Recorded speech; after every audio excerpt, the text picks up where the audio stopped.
little bit more about Hank. He has been 28 years as a historian, and let me tell you, walking down the hallway of our offices, anytime you get a chance for him to share a little bit, he has stories of meeting people that you're just kind of like jaw drops, and it's all because he's not afraid to just kind of reach out and ask. And even like my favorite story, I think, is him bringing his son to meet someone, and just that connection that he had just because he felt brave enough, which to me takes a lot of courage to reach out to somebody, and he got to meet them. So another thing is he serves on the board of directors for Houston Heritage Society, and if you get a chance to talk to him afterwards, again, he has plenty of extra stories, but I want to welcome Hank tonight.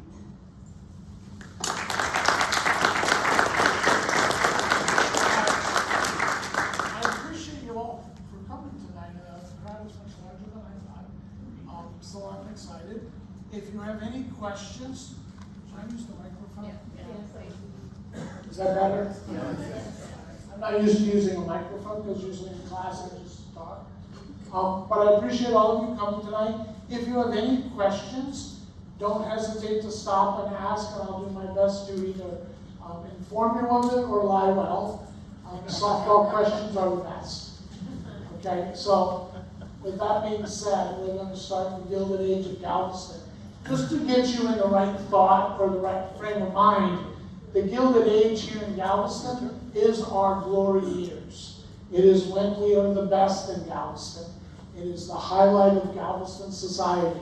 And after this, after we get a little bit of rain and everybody gets a little bit crazy, then we are always trying to recover that Gilded Age.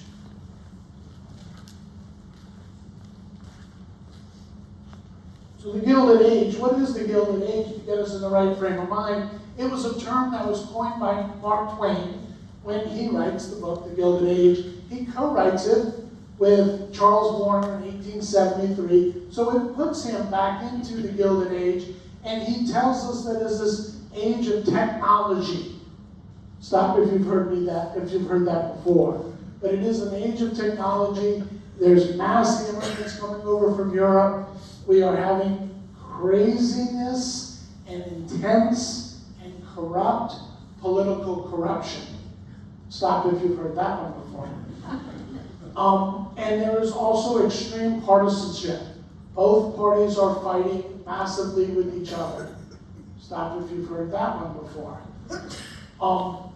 And so we are building our railroads, which is our new technology, and we are also increasing our business. So the rich are going to get extremely rich, and the poor are going to try to hang on, and we haven't quite developed that middle class yet.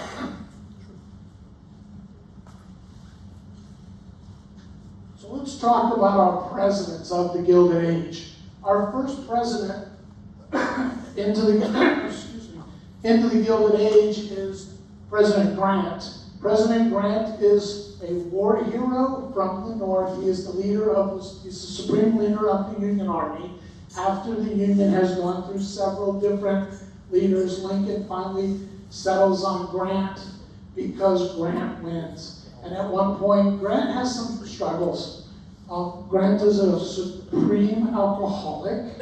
Grant also is a bit of a chicken. He doesn't like to hear the screams of men that have gone through battle and that are wounded. And so the first thing General Grant will do is he will move his tent away from the wounded and away from the hospital tents as far as possible because he's afraid of seeing blood, and he also doesn't want to hear the screaming.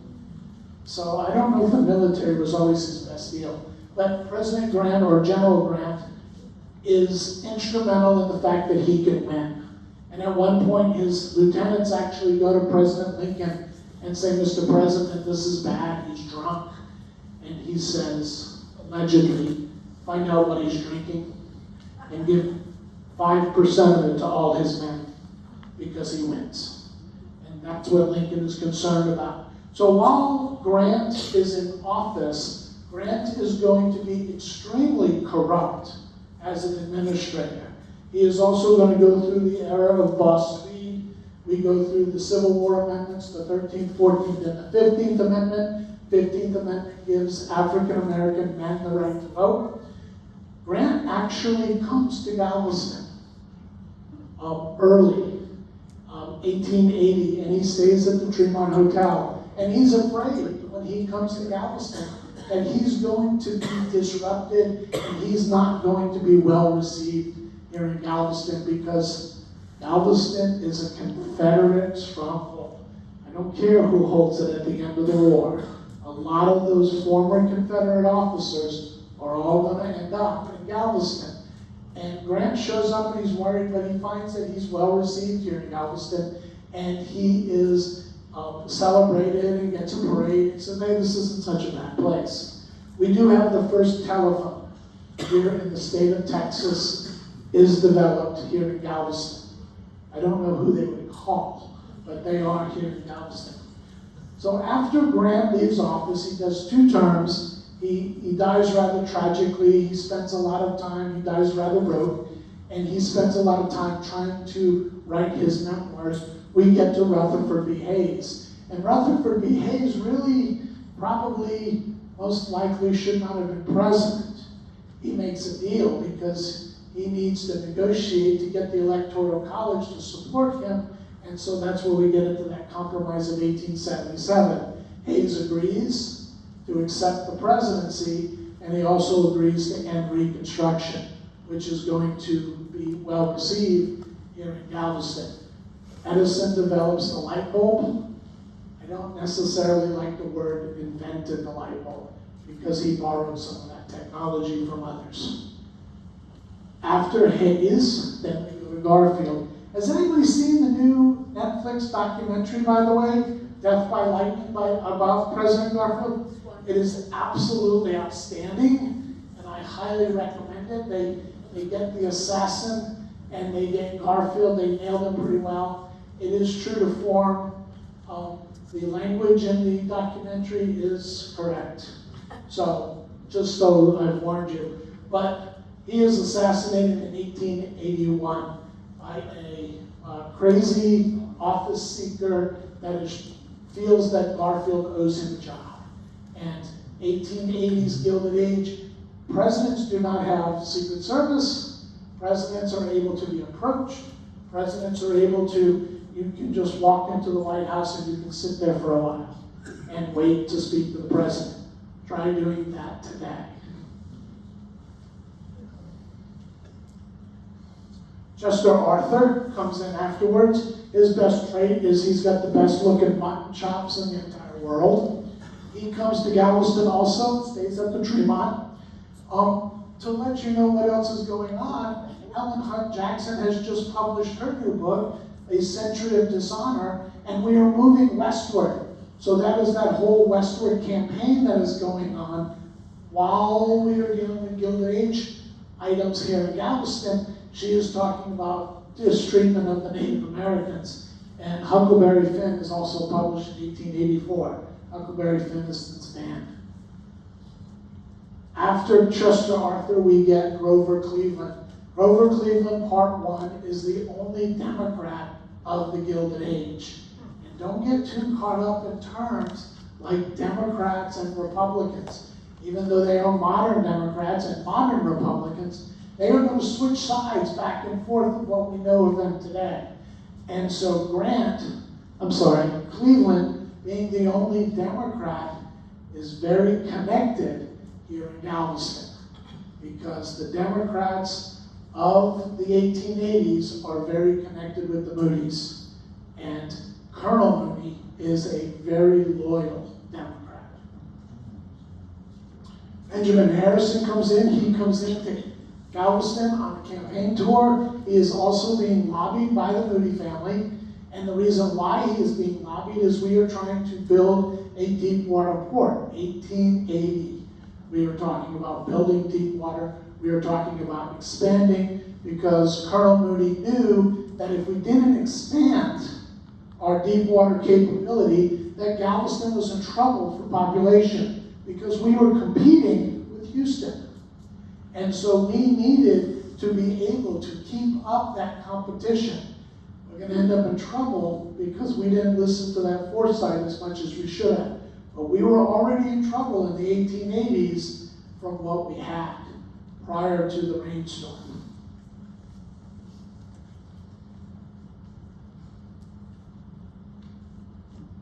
Grover Cleveland comes back for a round 2.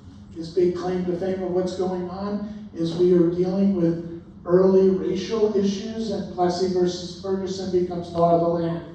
For those of us that study any type of constitutional law, Plessy versus Ferguson is separate but equal. So separate but equal is okay.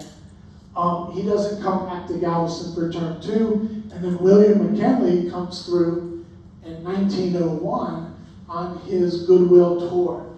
And William McKinley is also dealing with, at the same time, the Spanish-American War. So war is happening in the South. McKinley comes through, and we are trying to show McKinley what a great place Galveston is, so McKinley will give us funding. Unfortunately, William McKinley is also assassinated, and so we start back over again. So let's talk about Galveston now in 1870.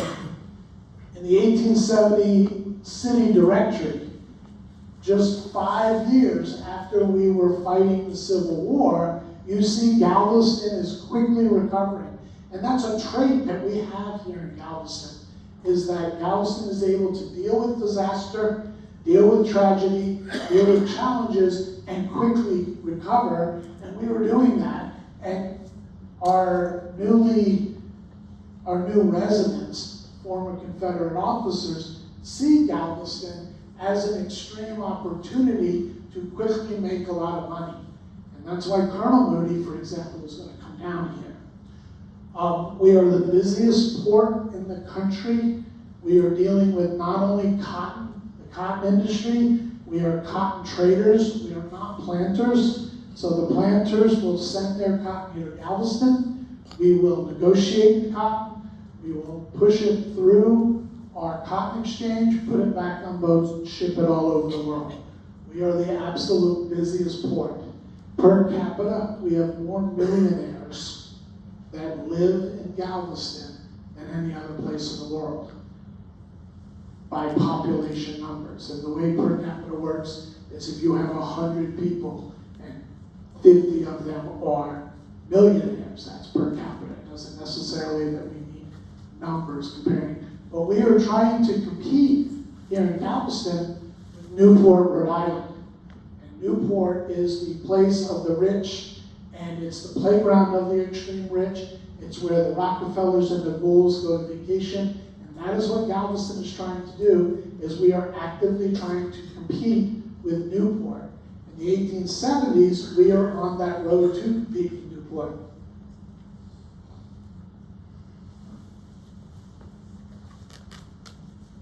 We have theaters, we have newspapers, we have social clubs. We are the trendsetter here in Texas. We have immigrants coming in, Germany, Italy, Europe, African Americans. The Jewish community is coming here to Galveston quite a bit, and we are going to get that nickname of the Wall Street of the South, because business is done here in Galveston.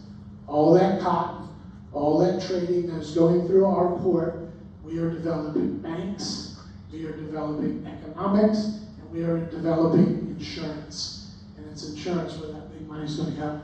I think the picture of Galveston here from the 1870 directory is really cool. Doesn't it look nice and peaceful? Most of those buildings are going to be gone by 1900. We build a railroad. We built a bridge to connect Galveston Island to the mainland. And originally, we have hindsight because we don't want the railroad to go through Houston. We want it to go around Houston. And the reason why is because we are trying to compete with Houston, and we don't want Houston to get our business. And so by going around Houston, it keeps Houston out of the loop. Be aware that Houston is aware of the fact that we are trying to avoid them and keep them out of the loop. And because of that, they are actively trying to compete with us. They get this crazy idea in Houston about building a deep water port. And at first, it's going to be an ongoing competition between Galveston and Houston as to who's going to get that deep water port first. A little bit of rain, you lose a lot of things. Here's our population numbers. 1850, look at our competition of where we are with 4529 compared to Houston, compared to Dallas. 1860, we still have a sizable lead. 1870, still have a sizable lead. By 1900, we're losing our lead. Does anybody know what changed? A little bit of rain and we got a problem. And we are still increasing our own population after the hurricane. However, many people are choosing Houston instead of us. And so their population is going to explode, where our population is just going to keep small increases. The economic boom here is mostly due to cotton industry and cotton farmers in the Northeast that are coming in and running their cotton through our ports. They are running it through our cotton exchange because of our business clientele, and we are making profit off the side. Wall Street of the Southwest. This is where the financial hub is. And you're going to know this region as the Strand. But originally, it's called Avenue B. And the reason why it's called Avenue B is because if you start at the water, the first street is Avenue A. The second street, which is known as the Strand, is Avenue B, Avenue C, Avenue D. And then we're going to get to why they changed it. But there is a jeweler, and he is German, and he is doing business on the Strand. And he's thinking that nobody wants to come and go shopping on Avenue B. But if he names it to Strand, well, that sounds pretty impressive. And so he changes the name to Strand. And that's why we start naming our streets instead of Avenue B, Avenue C, and whatnot. Not only does the Strand do banking, and the banking industry is on toward the Railroad Museum today, is where the banking industry would be, but we are also doing furniture, we are doing textiles, we are doing way too many saloons, we have distilleries, all of that is happening on the Strand. Now, those saloons are going to be moved when we get to like 1990. We have 8 newspapers. We have 5 different banks, one of which is national. We have an insurance company and even travel agents that are coming in. They're best to go fishing and to enjoy the wildlife than here in Galveston. The word Strand actually means beach. It's German. It sounds better. And that's why we do it. At this time, we are the wealthiest city in the state. The wealthiest city in the state is here in Galveston. And the Strand is the epicenter or the middle of it all.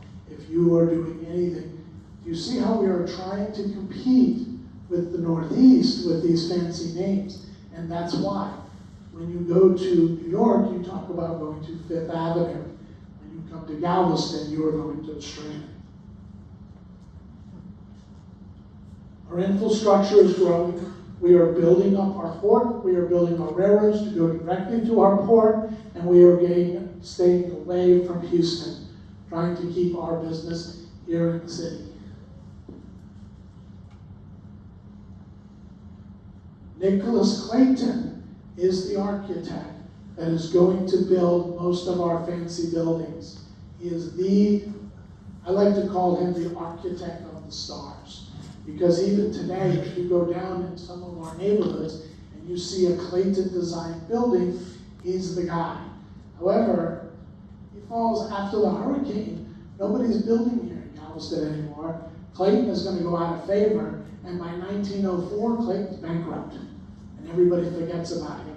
Even though he is designing all these big, huge, fancy buildings, he is designing all these huge homes, he is not socializing. He is not part of the club. He's kept a little bit at a distance. This is what I like to describe as the big three. These are our big three families here on the island. The Moody's are one of the wealthiest, not only in Galveston, but statewide. They are able to compete with New York. They are competing for business, and they own several, like 400,000 acres. Currently, that acreage is in a little bit of trouble because of the recent death of the Moody patriarch. And so they are negotiating how to hang on to some of that. The Kempners are also extremely prominent in the business community here, and they are also expanding into sugar. The Kempners are a little different than everybody else here because the Kempner family is Jewish. And so where you think that we would be strictly a religious community that is not Jewish, the Kempners do quite well. And then the Seeleys. John Seeley dies relatively young, and then he donates $50,000 to start a hospital. That's not enough money to start a hospital. But his children and his wife put immense amounts of money into that hospital year after year after year, and that's why we have UTMB today. Let's talk about the Moody's. The Moody's are several generations. So the first generation is Colonel Moody. Colonel Moody comes to Galveston just as the Civil War comes to an end. Colonel Moody is injured while he is fighting in the Civil War. Colonel Moody is a Confederate. When he gets here, he is very proud of his title of Colonel. And he is going to continuously use that title of Colonel for business advantages. So Colonel Moody is going to build that Moody empire. And then his son, William Moody Jr., is going to take what his father had done and expand on it. And he's going to build it even bigger. And then when Shern Moody gets the empire first, he's the one that is being negotiated, he's the one that's being encouraged, he is the one that's in business. He actually starts professional baseball here on Galveston Island, and then tragically Shern dies very young. Had Shern lived, speculating, the Houston Astros might have been Moody property, because that's where Shern was going when he established the Galveston Buccaneers, the professional team. However, if you come out and watch us play, we're pretty good, and we're almost at the level of professional. Kempner family. He is the president of the Island City Savings Bank. He is extremely involved in banking. He establishes 5 different banks, and then he passes that on to future generations. But that is the Kempners. Kempners are involved in sugar and sugarland. And so, are you familiar with where Sienna Plantation is? That's where that Kempner sugar property would have been. And all of that acreage is now taken over by Sienna Plantation today. They get into a little bit of trouble in graveyard situations. But other than that, John Seeley actually comes here in 1846. He establishes his business by buying into the wharfs on the waterfront. So he is making money as those ships come in. They have to have a place to dock, and that's what he is doing. When he dies, he leaves money to the foundation.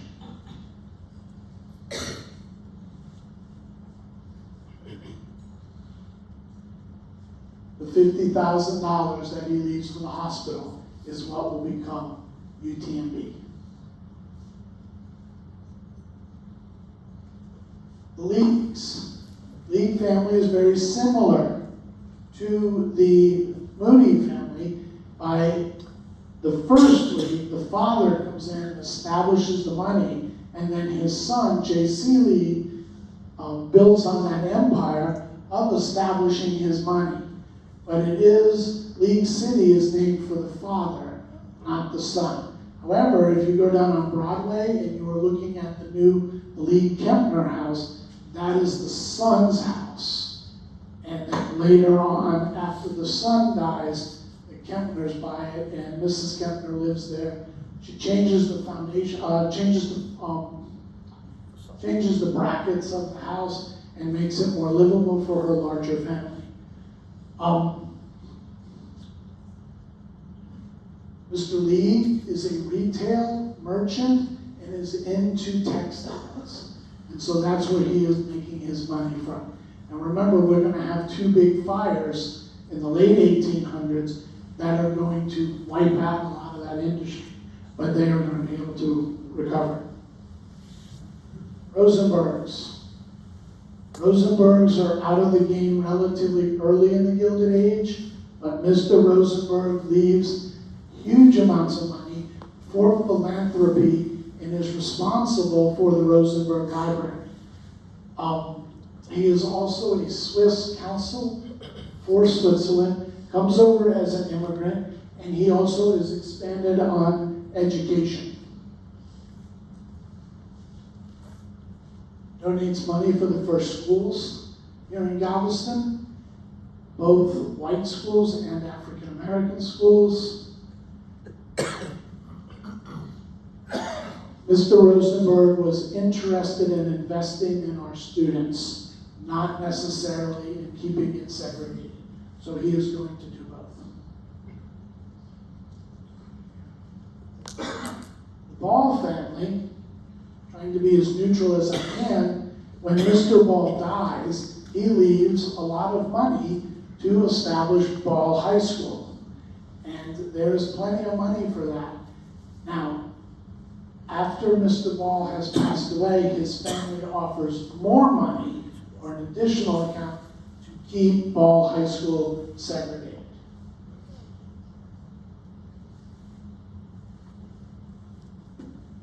The Victorian mansions you see in Galveston as you drive around, the ones that have survived the hurricane, is indicative of how well our families are doing. If you look back at the newspaper articles from the 1870s to 1900, they are incredible as you can see the interactions. Judge so-and-so went to Dallas for 3 days. The society pages, and when you walk into a Victorian home, the first thing you're going to do, and you are required, if you are a woman of an upper class stature, to go calling on your fellow social calls. You go in, you leave your card, and you say, I came by, please let them know.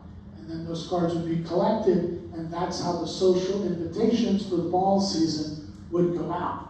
So we are establishing that here in Galveston and doing quite well. Nicholas and Clayton, we've already talked about, and then the modernization. This is the Sealy House. How many of you are familiar with Open Gates?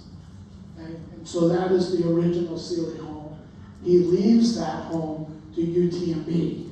And that's why UTMB has it locked up pretty tight. They use it for events from time to time, but it is the Sealy home.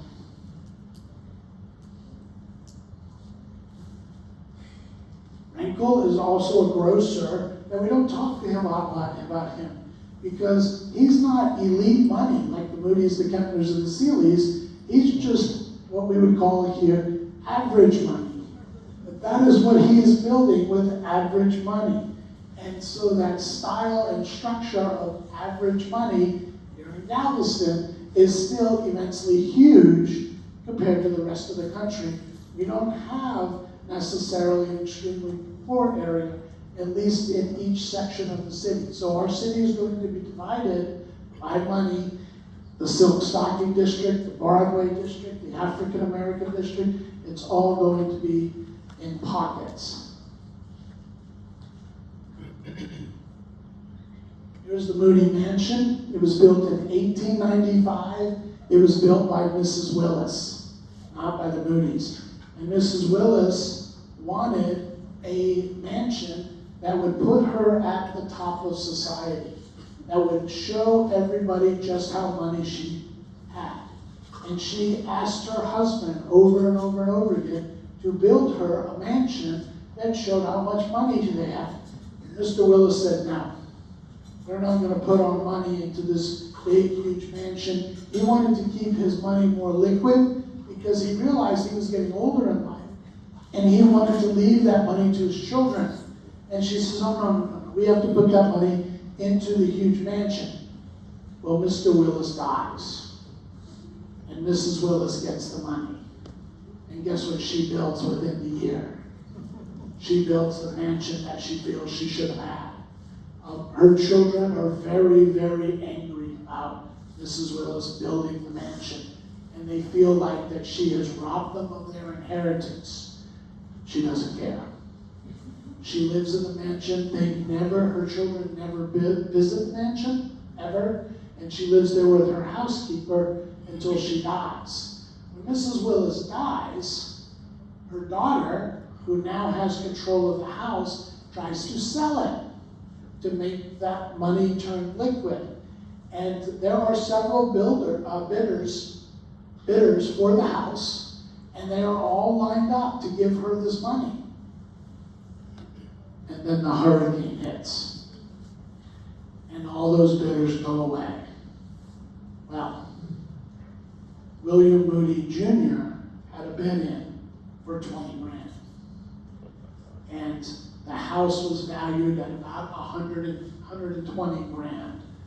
Everybody else pulled out of the bidding process, and the only one left was the 20 grand bid. And everything else in Galveston was under disrepair. And so she telegrams Mr. Moody and says, does your 20 grand bid still stand? If you can pay it in cash, we will sell it to you for 20 grand. Well, Mr. Moody Jr. now realizes he's got a bit of an advantage, because there's not a lot of people trying to come into here in Galveston and bid on mansions. So he says, well, if you throw in the furniture and all the paintings, we will go ahead and we will keep our bid at 20 grand, but it's got to come with some extra. And so she does that. So she sells it, and that's how the Moody Jr. moves into the house. The mansion itself took some damage in 1900, but not compared to the other homes in the area. And this big storm hits in September. Well, the Moody's are in the house by Christmas. So it does fairly well.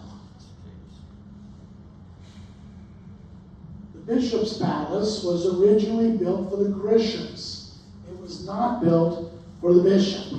It was built for the Grishams, and the Grishams are railroad entrepreneurs. And when the Grishams died,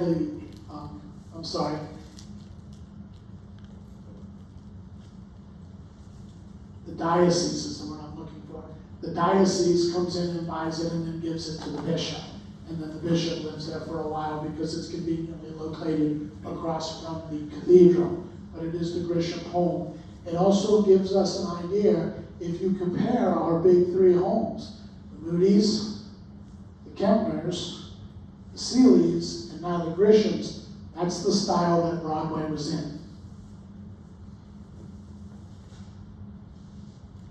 They're the Leagues. And this is League the son. It doesn't become Kempner property until after Mr. League Jr. dies, and then Mrs. Kempner buys it because her husband had died, and she needs a bigger place for all her kids. And Mrs. Kempner is going to raise those children as a single mom. This house is also one of the few, or one of the 5 Broadway beauties that are still around. Built for Mr. Lee. It is currently going under restoration. So they are tearing it all the way down and building it back up. If you want a good look at early restoration, I advise you to go and look at the Lee house, because you can see it bare bones. This is the Seeley home. It was built by John Seeley in 1869. After John dies, his wife Rebecca does it again. These are servants' quarters up in here. So they were living fairly well under Rebecca. The home is no longer there, but it was an 822 tree. Here's the Rosenberg home, built in 1859. and they are moved in by 1860, but it is very traditionally Greek revival. They lived there until 1893, so the Rosenbergs are out of the game by the time the 1900 storm hits. Let's talk about entertainment structures. So the Galveston Pavilion was built early. It is no longer there, but it was the place to go and hear prominent lectures. Oscar Wilde actually comes, he bids to do 3 lectures here in Galveston. He does 2. After the second lecture, Oscar Wilde got a little bit too Oscar Wilde-ish. And the city of Galveston told Oscar Wilde it was time to go back to England, which he did, under advisement. But look at the structure and how close to the beach it is. This is opening day. I like the tightrope walker. Do you see him? He's walking between the tower and the windmill is what I'm going to call it. It's eventually destroyed by fire, but it would seat 5,000 people. I want to know why the guy gets up here with the sea breeze coming in from the water. How fun it must have been. Tightrope. In 1894, we built the Opera House, or the Grand Opera House. And the reason why we have to build the Grand Opera House is because the Tremont Hotel is bringing in so much business, the smaller Opera House can't hold them anymore. And the smaller Opera House can no longer bring in top-level entertainment. So we built the Grand Opera House to bring in top-level, I'm going to use the term Broadway quality entertainment, to entertain our elite society here in Galveston, because all our extreme wealthy need a place to go for entertainment. YouTube wasn't out, Netflix didn't happen, and so this is where you went to be entertained. And sometimes going to the Opera House is more about attending and being seen than it is being concerned as to what is playing at the Opera House. It does go through 3 different phases as it is destroyed and rebuilt. The Beach Hotel, right on the beach, would have competed with the Tremont, would have competed with the Galvez, except President Harrison actually President Harrison actually stays here. It goes through a massive remodeling to bring it up to modern code. Unfortunately, just before the Beach Hotel goes through its second grand opening, the city inspectors come back and they inspect the hotel. And they find out that the hotel has a little minor flaw. No plumbing. And so the hotel is using a system of piping, and they are running their raw sewage right out to the beach, right where the swimming is going on. I don't know how nobody noticed, but the city inspector says, you can't do that. You can't dump raw sewage into the beach. And the hotel manager says, no problem, we'll have that fixed right away. And then magically, there was a tragic fire that destroyed the whole beach hotel. Can you say insurance?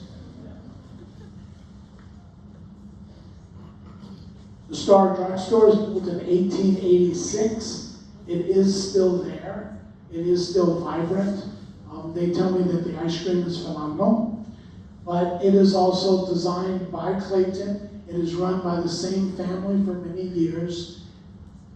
I'm going to get ahead of history a little bit, but the Star Drugstore is prominent when we go through the Civil Rights era. And the African American community students, the student who organizes it is from Ball High School, and he organizes sit-ins here in Galveston. And they sit in Woolworths, and they sit in the Star Drugstore. And they don't know what to do. And so the owner of the Star Drugstore is involved in a community meeting that night after the first sit-in, and he said, we can do two things in Galveston. We can fight this, and we can bring bad times and riots and troubles to our city, or we can open the doors and be open for business. And so they stay open for business and they do not fight it. And Star Drugstores, the owner of the Star Drugstore, is instrumental in allowing that to happen early. Maybe that's why that building is still there. Social clubs are the thing to be in. The big one here in Galveston or in the Gilded Age is the Artillery Club. Anybody who is a member of the Artillery Club. And you have to be invited into membership. As we go further along, Nicholas Clayton is not going to get an invitation, and the Macios are never going to get an invitation. The Macios are also not going to ever be invited to the Galveston Country Club, even though I speculate that they are doing business with each other. But business is one thing, socializing is another. And the Macios' money may come from someplace else that nobody wants to know about. Talked about the Grand Opera House, and we talked about our philanthropy. We also have professional sports here in Galveston, and our big local professional boxer is Jack Johnson. Jack Johnson is the first African-American heavyweight champion of the world. Other than socially, Jack doesn't always play by the correct rules, gets himself in a little bit of trouble all the time, ends up spending several days in the Galveston jail because boxing or professional boxing here in the Gilded Age is illegal. And Jack brings in a professional fighter to have an exhibition, and he lands in the Galveston jail for several days.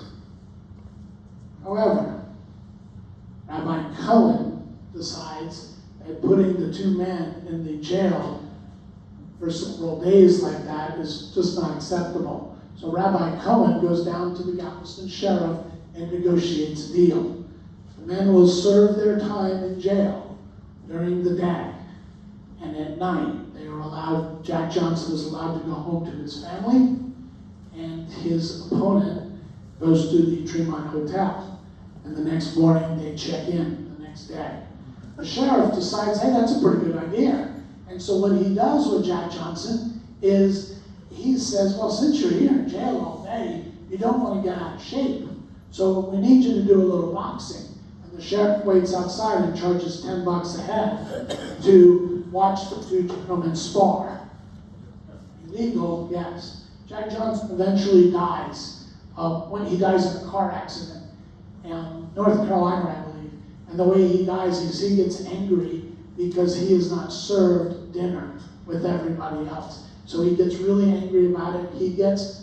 Jack Johnson likes two things better than boxing. He likes fast cars, and he likes women. And sometimes at the same time. So he gets angry about not being served. He gets in his car, his convertible, and he goes speeding down the road. Unfortunately, Mr. Johnson did not realize that there was a curve, and so he goes into the cliff.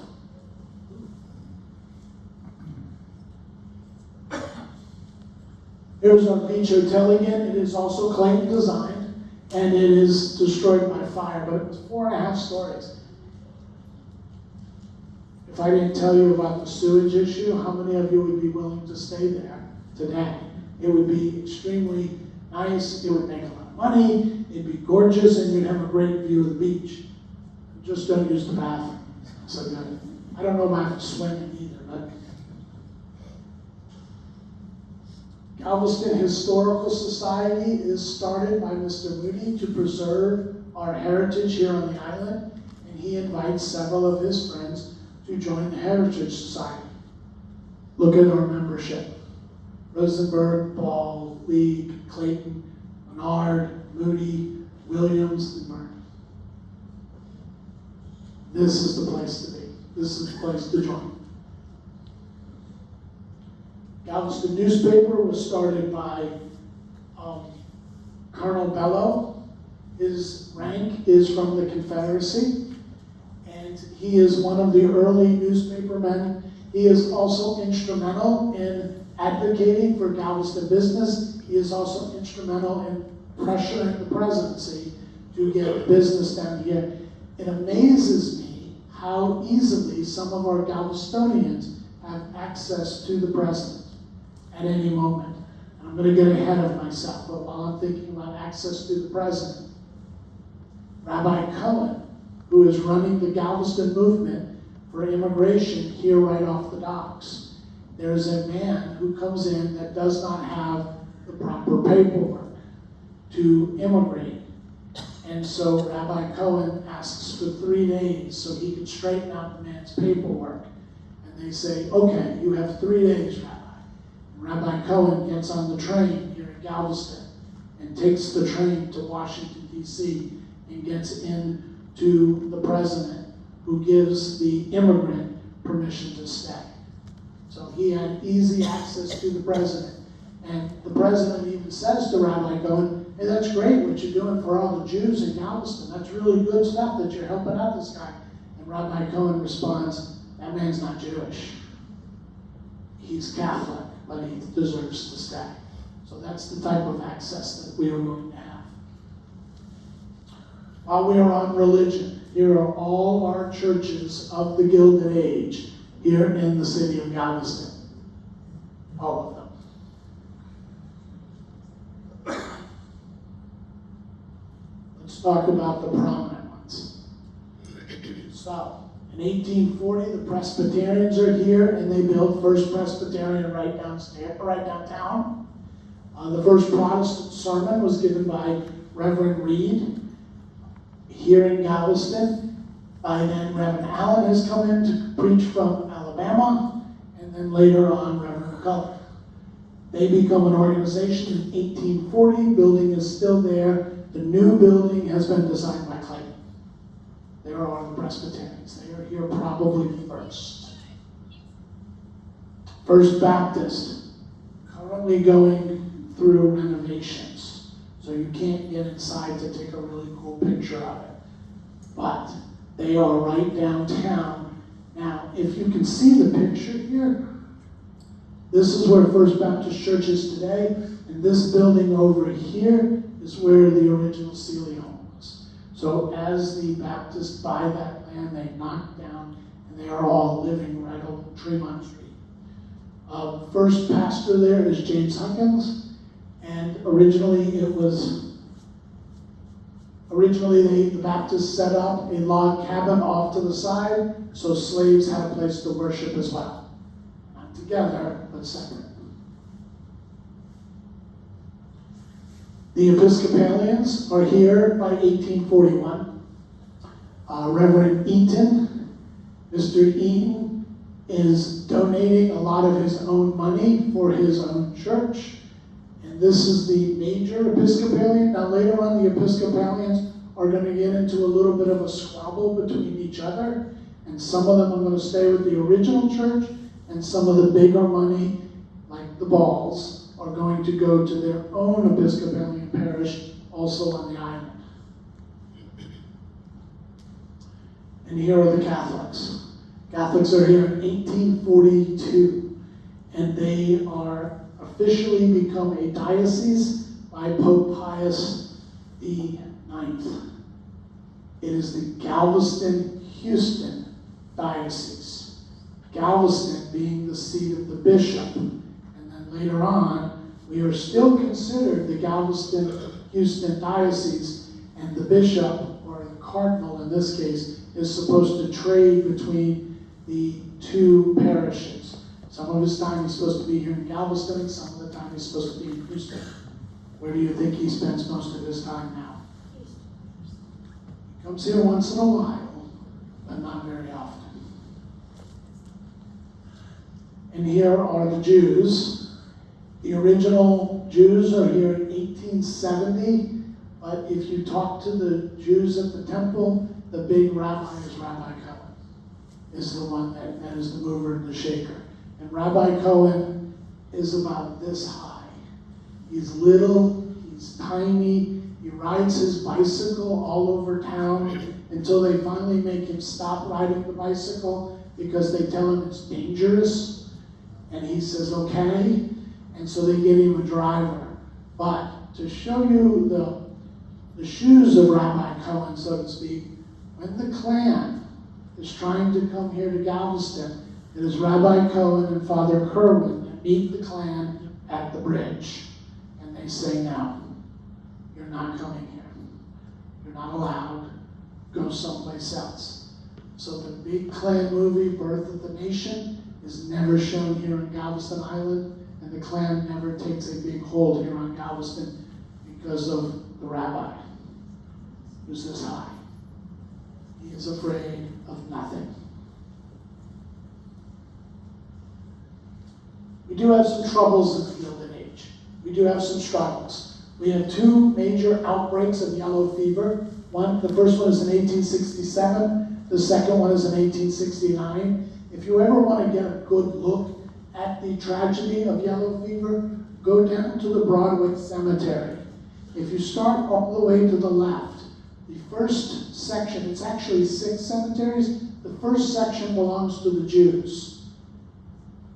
The way you tell it is the Jewish section is there are stars of David on every gravestone. There is Hebrew, so you know you're in the Jewish section.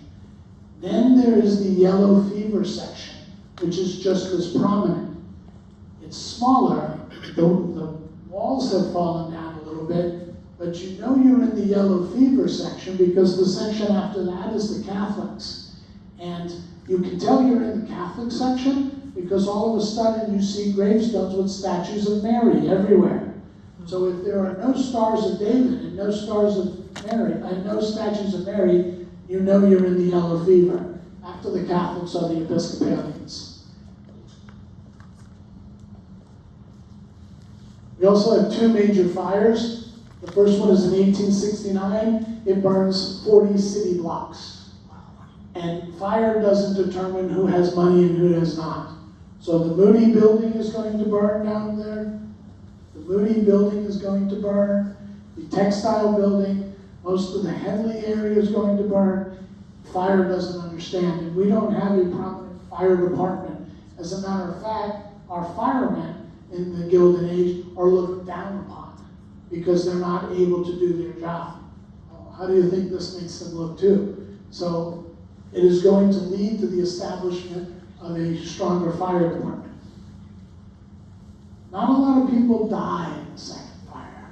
As a matter of fact, the one guy that does die, it's kind of his own fault because the fire is raging everywhere. And so he decides to go out and try to save his chimney while the fire is going on. And so he crawls up the side of the chimney. And then the chimney collapses, killing him. That's kind of his fault. Labor unions, labor movement comes in by the back half of the Gilded Age. We are not exempt from that. And so labor unions are struggling for more rights. Immigrants are still coming in at a very high rate. Now the Galveston movement, or where Rabbi Cohen is involved with the Galveston movement, that's not quite what everybody thinks it is. The immigrants are not coming in and staying. The Galveston movement was established because the Jews did not want to keep overbearing New York and establishing ghettos as poorer Jews came in. So what they do is they encourage the Jews, instead of going to New York and Ellis Island, to come through Galveston. And so Rabbi Cohen is establishing a network in the Midwest to give these Jewish immigrants and other immigrants, mostly Russian Jews that are escaping the politics of Russia. They come in, they get a good meal, they are processed, they are given a job, and they are sent out. Very few actually stay here in Galveston. So we get a title that we are the Ellis Island of the West. But the difference is between the Galveston movement is we are processing Jews and we are processing Russian immigrants and we were moving them out to the Midwest to establish jobs and stay away from ghettos. Ellis Island, immigrants go in and they look to stay in New York. So this was an attempted solution. The problem with the Galveston movement is eventually it runs out of money. And after you run out of money, it's very difficult to sell immigration to anybody. Then the hurricane hits, September of 1900, and everything changes.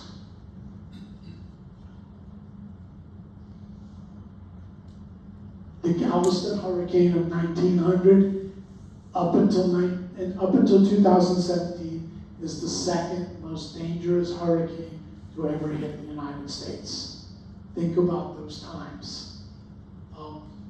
Now, because of that hurricane, we are going to build the seawall, and we are going to try to protect our island from another hurricane coming in. And so we are going to divert a lot of our money and our resources into the development of the seawall. Guess what Houston's doing? They're taking that same amount of money and they're taking a port. And so after the hurricane and after we are starting to recover, Houston now has a deep water port and Galveston has a seawall. Business starts questioning whether or not our island is going to be safe for further business. So that railroad that we were so carefully building around now gets straightened out and goes right past Galveston, and that's where Houston starts, I'm going to say, stealing our business. However, in 1915, when the 1915 hurricane hits, we are shown or demonstrated quite vividly that our seawall is going to hold. We still get flooding in 1915. We do not get the damage, and we do not get the death. And to this day, that seawall basically holds. It's been expanded, it's been risen, but it basically holds.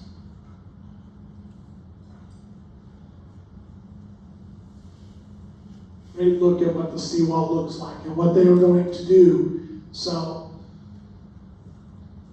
here's the seawall, and then down in here we're going to put breakers, and then we're going to fill in sand from the dredging out in the sea to reinforce that seawall. And we are going to raise the majority of this side of Broadway 18 feet to protect us in the future.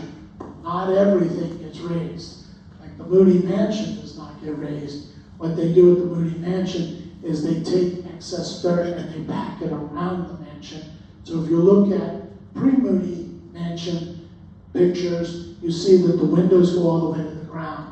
If you look at post-Moody mansion pictures, the windows are only about halfway up, and that shows where that seawall is. But St. Patrick's Cathedral is put on blocks and raised 18 feet. St. Mary's downtown does not lose a brick. That's quite a feat of engineering, considering it's done one section at a time. So what is our impact of the Gilded Age? We have that strong economic foundation, our banking and our insurance business. If you think insurance, the big white building downtown is Moody Insurance and is doing quite well. And so the Moody's are going to shift away from cotton and textiles into insurance, and they're going to do very well. To their defense, they could have left. They could have backed up and they could have left, which a lot of our millionaires are going to do, but they choose instead to stay. The Seeleys could have left, and they don't. The Kempners could have left, and they don't. We have great architecture of the Gilded Age that still is remnant. It's rather expensive, but it's nice. The Custom House, the ports, the commerce. We have the first electric lights in the state here in Galveston. We have the first early cars are here in Galveston first.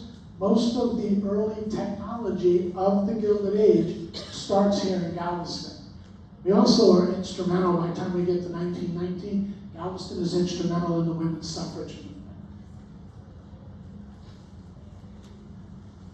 We are early in parochial schools, Catholic schools. We are early in developing public education. Abner Doubleday actually serves in the military. here in Galveston, he doesn't really invent baseball. Abner Doubleday actually requisitions some bats and some balls to entertain the men while they are here. Baseball had already been invented. The reason why Abner Doubleday gets credit for inventing baseball is Major League Baseball needed a hero to invent the game.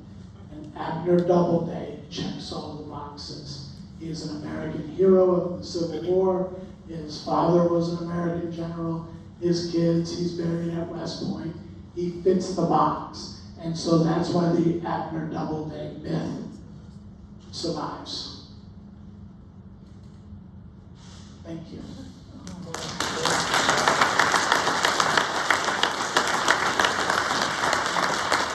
Any softball questions that I can answer? What other than the architecture that we see, what's the next biggest vestige you can see today of that time? Of the 1800s? Yeah, the Gilded Age. I would say the Gilded Age is the development of the seawall, it's the architecture, it's the huge structures, because after we get done with the Gilded Age, our next phase in Galveston history is going to be Free State of Galveston. And we are going to shift away from Gilded Age businesses into more society businesses, like the Macios are going to come in. We're going to do a little bit of gambling, and then somebody's going to get this crazy idea of prohibition, and we're just going to ignore that here in Galveston. So there's quick answer. We shift. Galveston Island shifts when it goes to the Free State of Galveston. And until the Texas Rangers show up and start trouble, we do quite well with it. If anybody asks about that district that's over there, I've done no research about it, and I don't know. The red light district is just out of my neighborhood.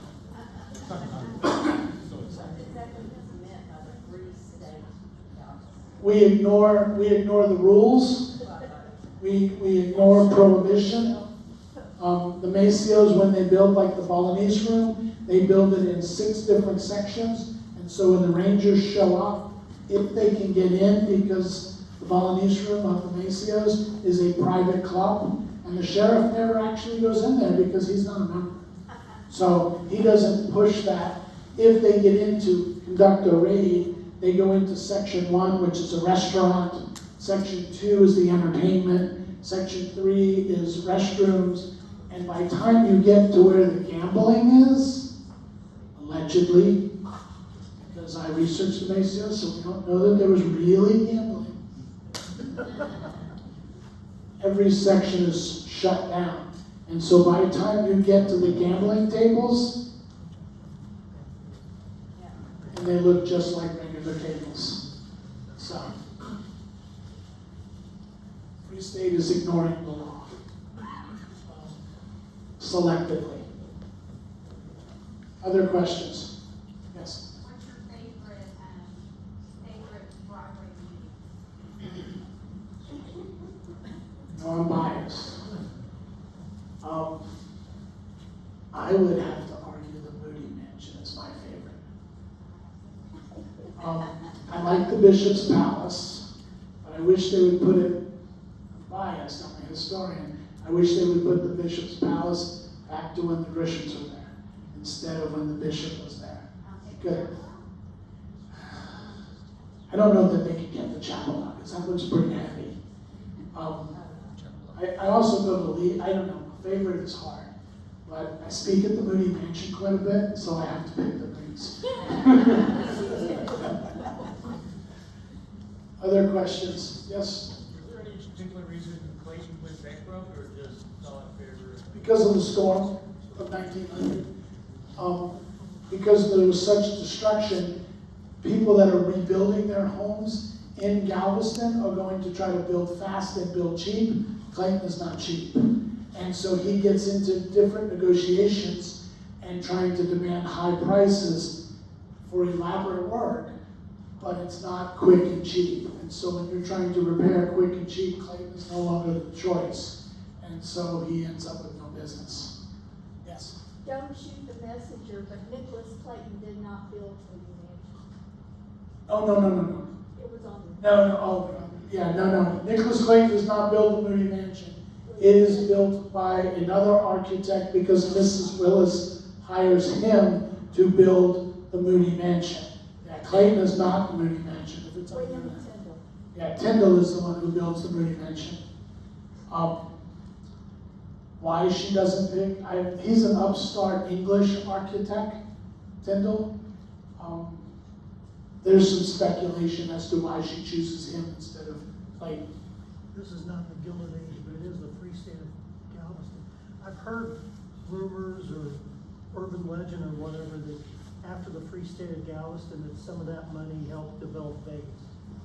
Have you? So the Vegas thing, where the Vegas connection comes in, is the Moody's are doing quite well with business here, and Bugsy Siegel comes in and starts sniffing around, but because the Macios are starting to deal a lot with the Texas Rangers and the law, Nevada says, hey, you can come here, and there's no law, and we'll let you do whatever you want. So where Galveston and the Texas Rangers are shutting down houses of ill repute in that district over there, and they are also shutting down the gambling, Bugsy Siegel moves to Vegas, where it's wide open. Sam Maceo actually sniffs around a little bit in Vegas, and he gets there to try to scout out if the Maceo business could do well in Vegas. Allegedly, the day that he arrives, there's a shooting in Vegas, and Sam Maceo says, whoa, not me. We don't play in that league. And maybe, looking ahead and foresighting, maybe Bugsy Siegel should have listened to that, because he ends up, but that's what it is. It's because Vegas offers free state. Here we're trying to crack down on it a little bit. Yes? I can't resist, but where were some of the casinos, where were they located? The Balinese room was right on the beach. Yeah, and I know there was one on 61st. Yes, and the Turf Club is where Odyssey is now. There was one there as well. Hollywood Club. Hollywood Club, thank you. Yeah, is down where Odyssey High School is now. No, it's Yeah. it's where the Chevron station is. Yeah. Right. So they're all over the place. They're all over the place. Not so much Gilded Age. But, yes. Do you know much of Galveston? I think Galveston was like in the 1840s, 1850s, or kind of before the Gilded Age, before the Civil War. So we are still a major hub prior to the Civil War.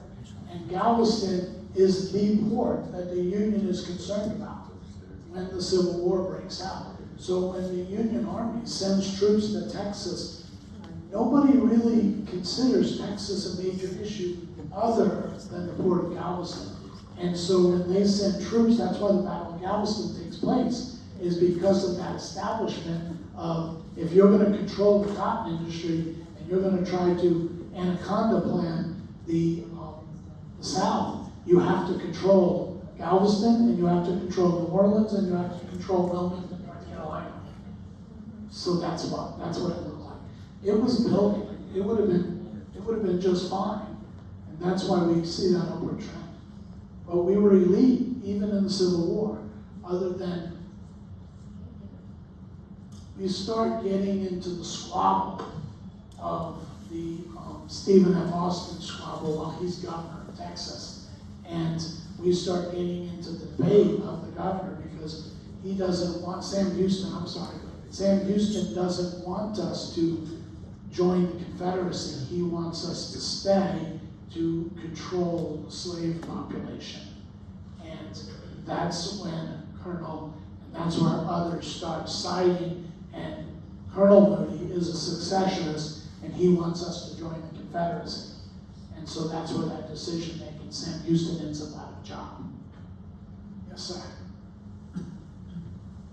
Does the Fertitta family have any roots in the Gilded Age? Yeah. No, they marry in. They marry into the Maceo family later.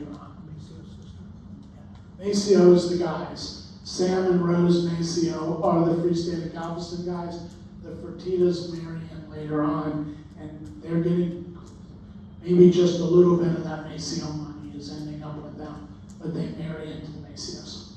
But he said that the Gilded Age, so the Macios weren't here in the Gilded Now, Age. they're after the Gilded Age, so the Fertitas are not here in the Gilded Age either. This is, I assumed you meant Free State of Galveston. Yeah, they marry in much later.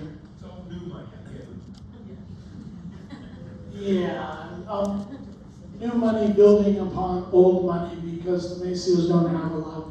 They only have daughters. And so that's where that money comes in. Fertitta comes in and marries in and does quite well all by himself as well. So it's not all Macio money. Other questions? Yes, sir. Would you say that the Free State of Galveston really started after the Gilded Age? And have Yes. you thought about doing a series like this that talks about? Free State of Galveston? Uh-huh. Yes. Yes. There is I do have a lecture on the Free State of Galveston that starts in 1902 and then goes all the way through the 1940s. And then after that, it's a little out of my research. But yes, I do have one. So maybe in the spring. Up until Texas Rangers and so Yes. forth came here in the mid-50s. Yes. Is that a different chapter? That's Free State of Galveston. That's not so much the 50s, the 40s. So after that, the shift to entertainment in the 50s and the 60s and the military coming down, that's a third chapter. But yes, I do have a lecture on Free State of Galveston. Maybe in the spring. Watch the OLLI. Do you know OLLI? Sure. So watch OLLI because I lecture there quite a bit. And I've done Free State of Galveston there. Other questions? I appreciate all of your time.